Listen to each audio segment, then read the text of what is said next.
Hello everyone.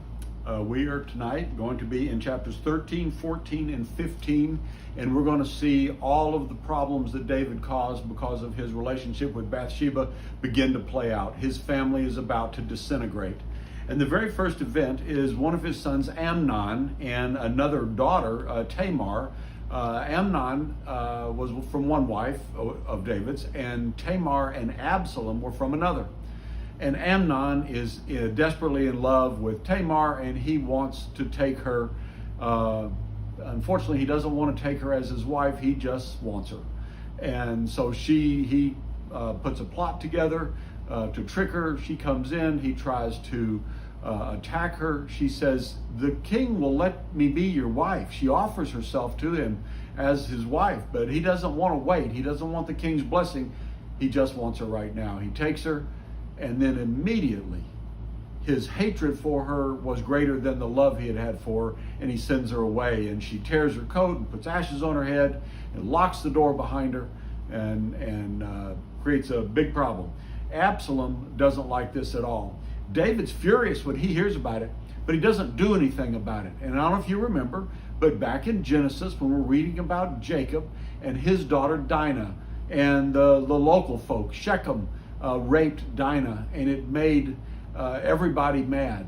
But very specifically, remember his son Simeon and Levi did something about it because Dad didn't do anything about it.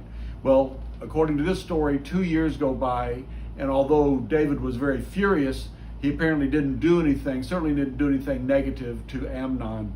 So Absalom decides to take it on himself to do something. So towards the end of chapter 13, he sets up a plan to kill Amnon.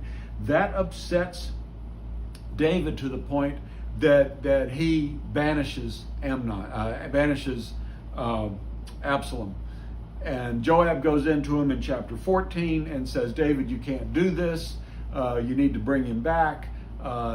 David's not really sure. He doesn't like the idea.